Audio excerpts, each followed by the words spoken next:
The devil is about to be on the loose, and there's a new trade paperback collection with it this week. Let's talk about that in this video.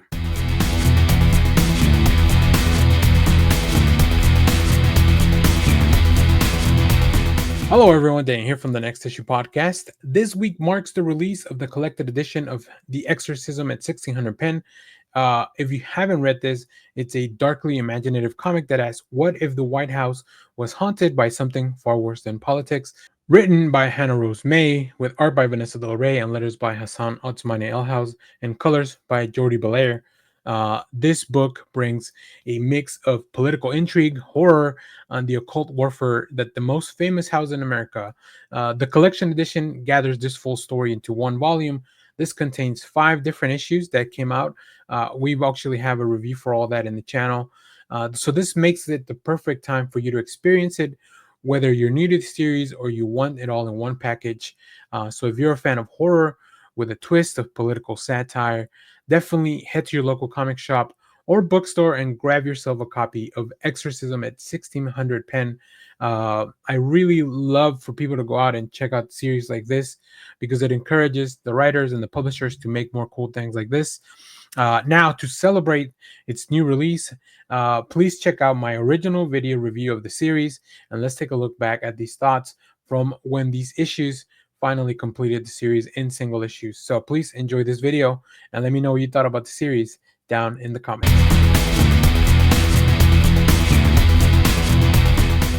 Hello everyone, Dan here from the Next Issue Podcast. On today's video, I'll be doing a review for the full collection, that's 4 issues of The Exorcism at 1600 Penn. I read this book in single issues, but the collection should be out somewhere around August 2025. It will collect all 4 issues of the story if you want to read it all at once. Let's talk about the creative team before we get into this book. This is written by Hannah Rose May, who you may have also read Rogue's Gallery, also some Harley Quinn and Star Trek Lower Decks.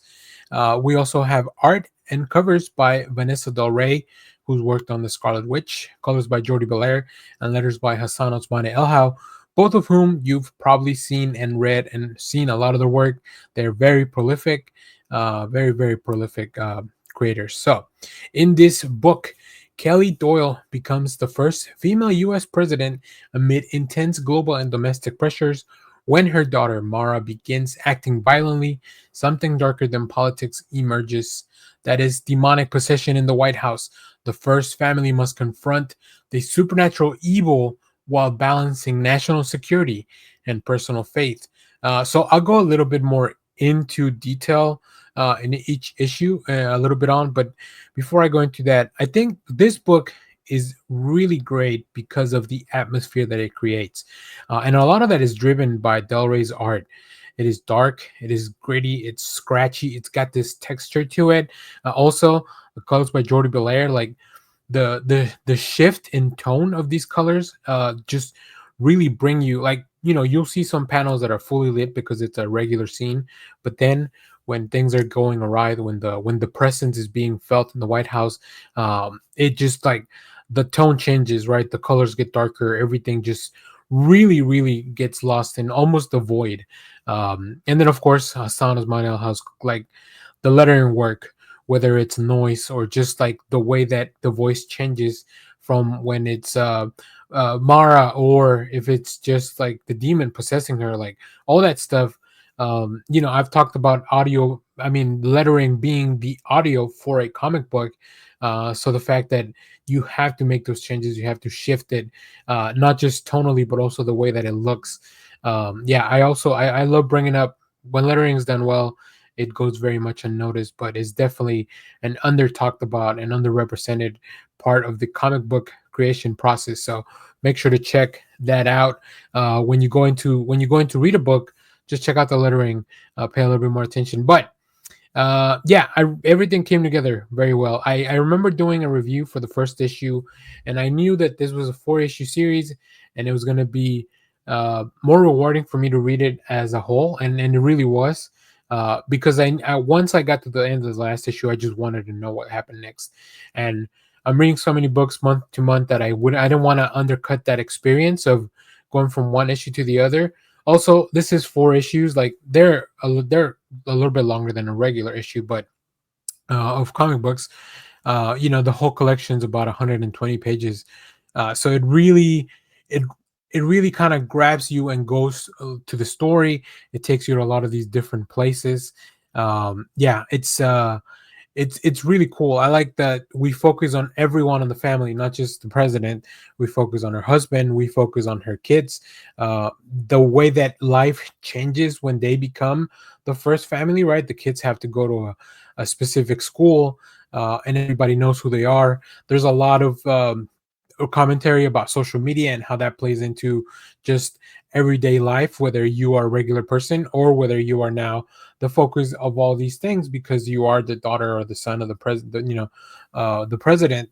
Like all that stuff kind of comes into, and there's a lot more layers there. You can really go very much. It's a very interesting book in the fact that it has a lot to say about a lot of different things, and you can kind of really pull out what you want from it on every read.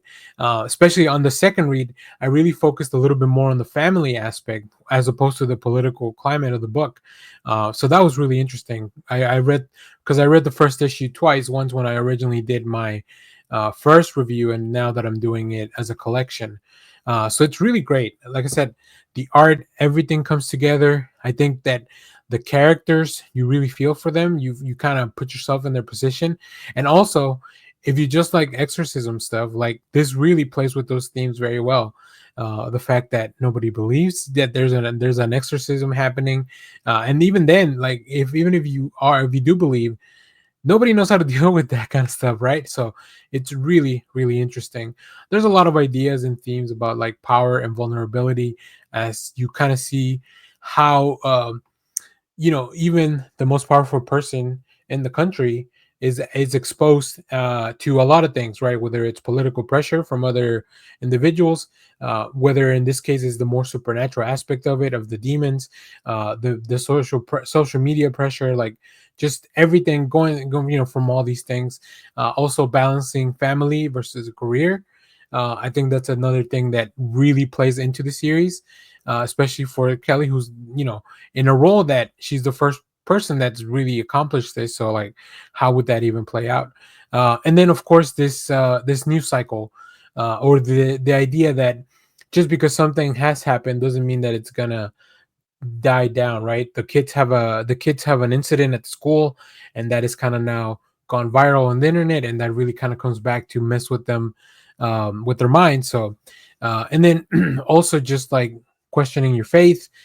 So yeah, there's definitely so much in this book that it is very interesting that in only 4 issues, the creative team was able to put in all those ideas. I really thought that it was a quite an accomplishment to just do so much with so little pages, 120 pages to tell this complete story. Like that's quite a feat. So yeah, anytime that Hannah Rose May has a story coming out, I'll definitely be checking out at least the first issue, because not everything's up my alley. Like the Star Trek stuff that they worked on, I'm not a really big Star Trek person, so stuff like that. And I knew Vanessa Del Rey's art was going to be insane, but it is so much more intense than I could have even imagined. So, all right, let's talk a little bit more about the in-depth stuff that happened in each issue. So, the first issue works just to really introduce Kelly and her family, how she's juggling the presidency and parenting two teenagers, while all these little weird things start to happen. And of course, it starts building this uh, angle of the possession, right? In the next issue, issue number 2, Mara's involved in a very frightening incident in school. I won't go too much into detail because I think it's a really nice surprise. There's also like this whole plot about maybe this is a biological attack or something, or maybe a technological attack, something called Havana syndrome. I'm not very familiar with what that was, but the book gives you enough context that it's something that kind of messes with a person's mind and their faculties. Uh, but of course, as the reader, you know that that's not really the case, that it's a demonic possession.